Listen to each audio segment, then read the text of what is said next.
Hi, it's Friday, November 25th, 2005, and we're sitting by the river in Vidalia, Louisiana, and I'm Jacqueline Foster Weiss, and I am deeply honored to be here today with my cousin Gordon Rowe, who is going to be interviewed for the Oral History Project. Will you introduce yourself, please? I'm Gordon Hinsey Rowe, Jr. From Dallas, Texas, and I'm 80 years old. Will you tell us the origin of your name, Gordon? I was named after my father, so I'm Junior. And who were your parents? My father was Gordon Hinsey Rowe, Sr., and my mother was Ellen Foster Rowe. And what would you like to tell us about either one of your parents, both? Well, I think they were very good parents, and I think their primary interest was their children above everything else, and in that I was very fortunate. And what about your siblings? Did you have siblings?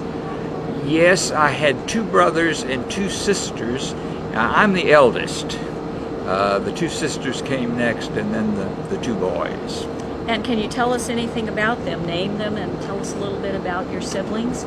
My oldest sister was Irene Lindora Rowe, and she's now deceased, and for most of her life she was a widow because her husband died years ago. My other sister is Ruth Rowe Carter. She's married to David Carter, and she has several girls. And then my two brothers, Lawrence and Frank, both are married and have children. And where did you live as a child? As a child, I was born in my grandfather's house overlooking the Mississippi River on Clifton Avenue, and we lived there until I was 5, and we moved to a house of our own when I was in kindergarten, and we lived there until I was an adult. What did your home look like, the one that you lived in the longest time?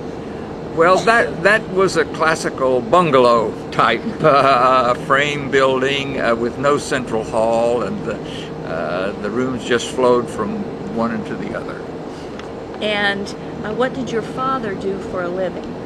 My father was with the post office. At first he was a rural carrier. He delivered mail in a car, but for most of his life he was a mail carrier in the residential area of the northern part of Natchez.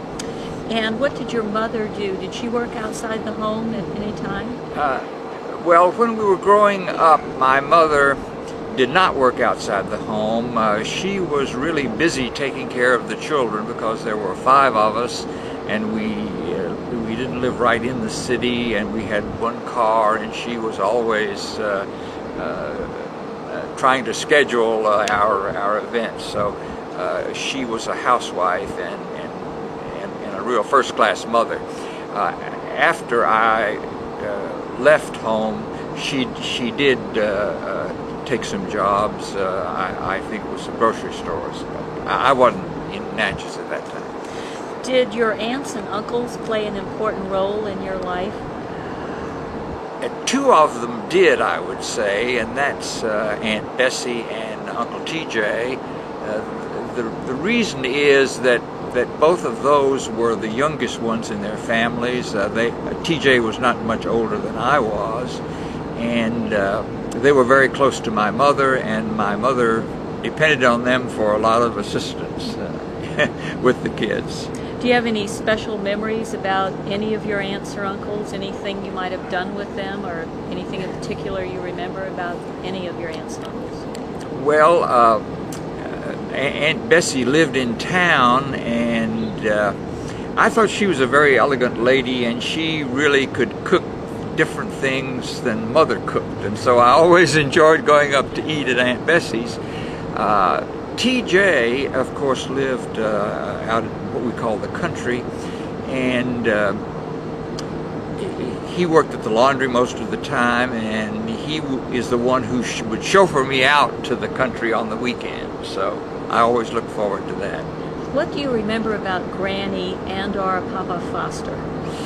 Well, I remember Granny Ruth as being a very kind lady.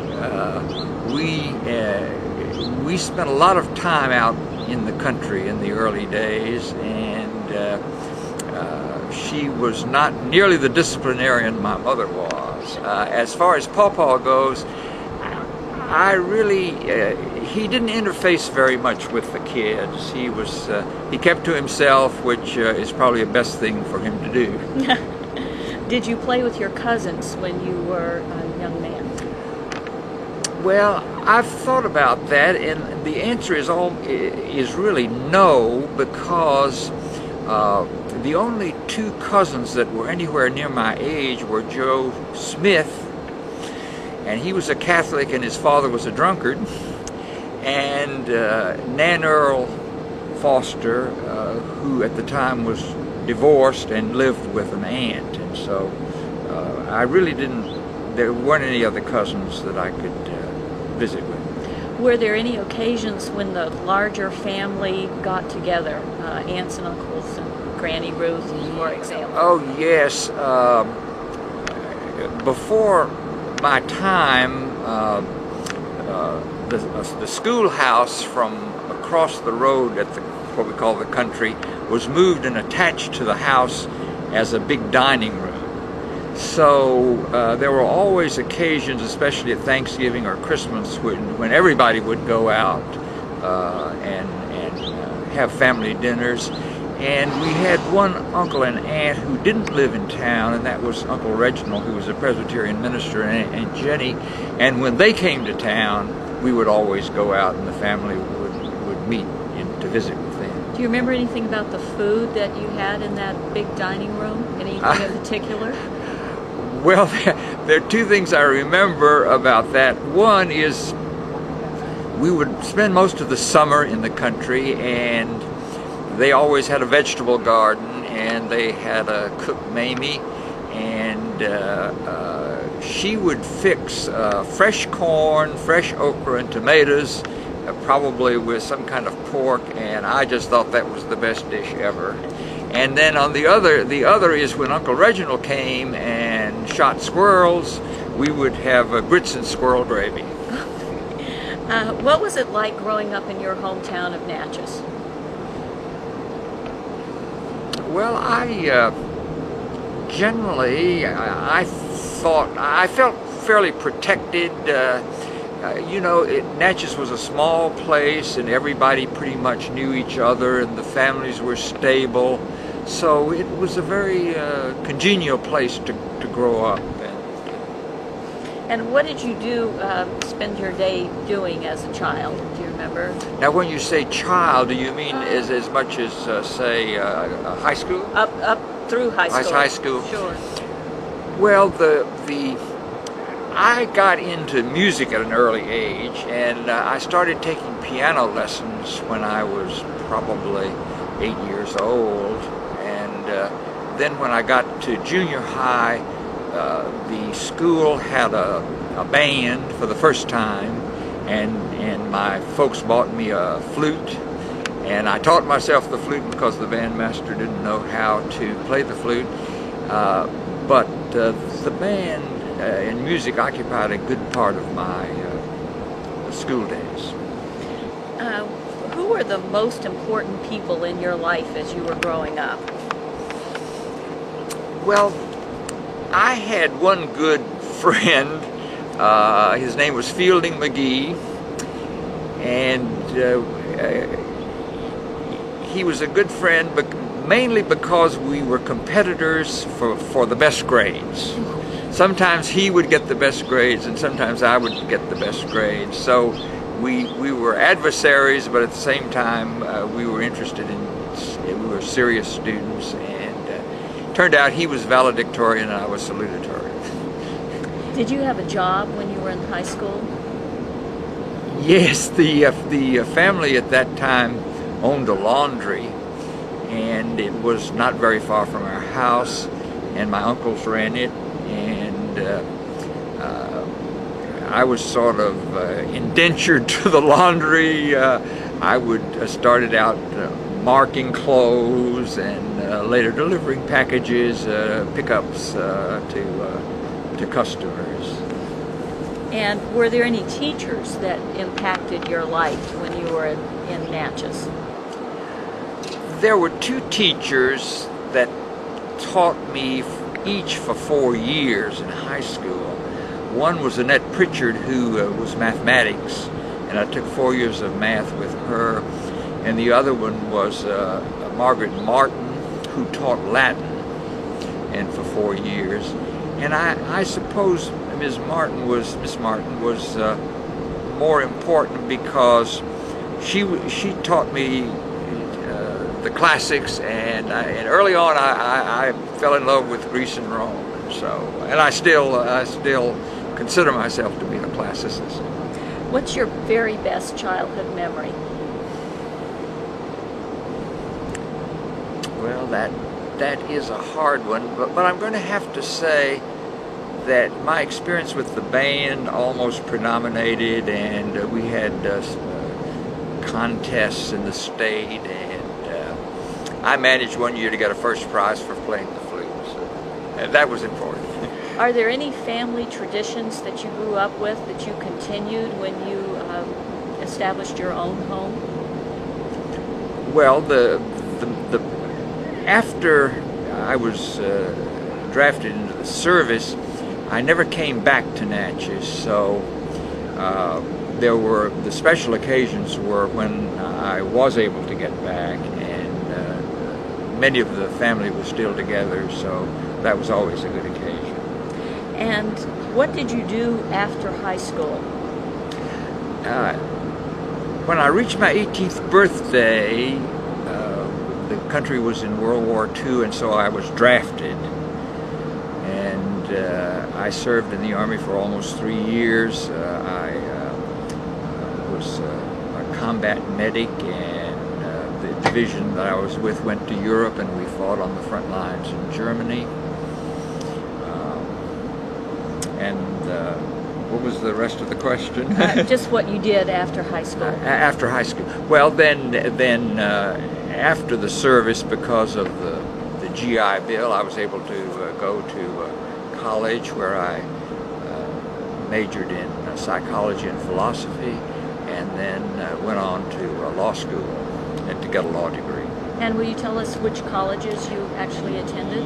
Yes, the undergraduate, I went to Swarthmore College, which is a small liberal arts college, primarily for Quakers. It was one of the first co-ed colleges. Haverford was for men and Bryn Mawr for women. And then, of course, Harvard is one of the oldest institutions, and at that time had the best law school, as far as I knew. And after you completed your education, what type of career did you have? Will you describe the career for us? Well, after I finished law school, I had the decision as to where I would live, and I went about deciding fairly methodically. I didn't want to go to Washington or one of the big firms in New York or Boston because I thought I would be lost in the shuffle. And I looked for a place where I thought a young fellow who didn't have any real prospects or backers might be able to thrive. And through an economic survey, I landed in Dallas. And I think it's the best move I ever made. And what did you do once you were there?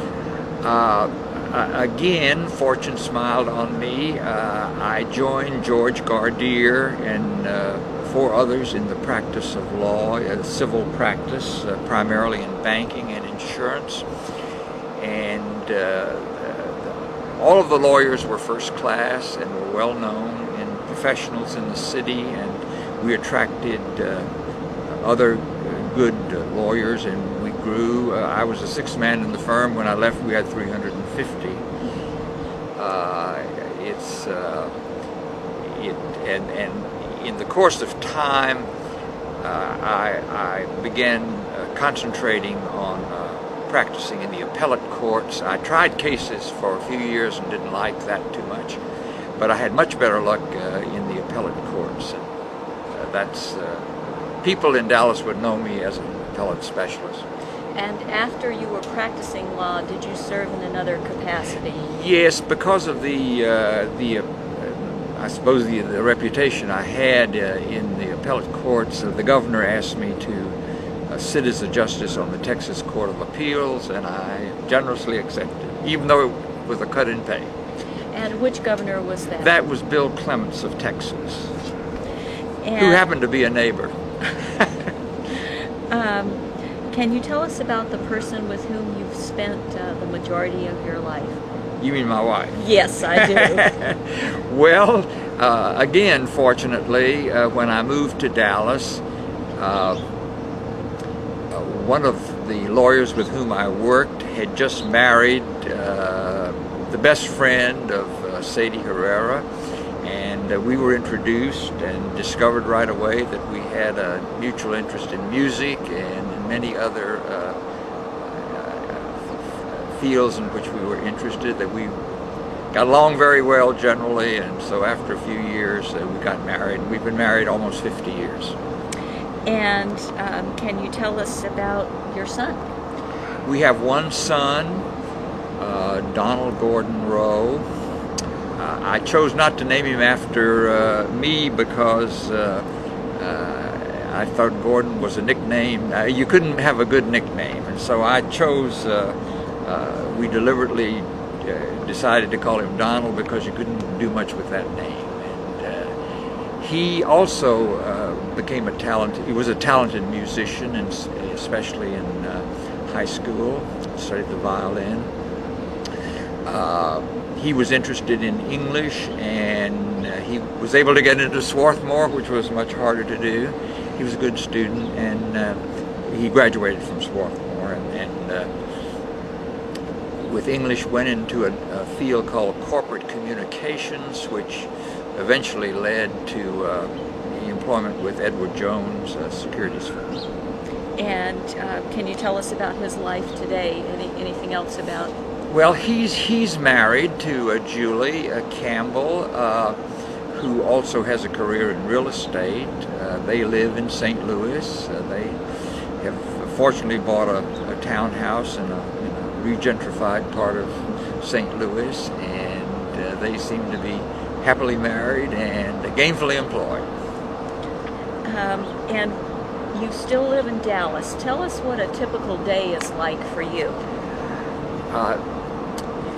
Now, of course, I'm retired, and we live in a high-rise condominium, and I suppose I decided after retirement that I needed to keep a certain structure in my life, and so I have divided the week into 7 days, and I tell everybody that 3 days a week I exercise my body, and 3 days a week I exercise my mind, and 1 day a week I exercise my soul.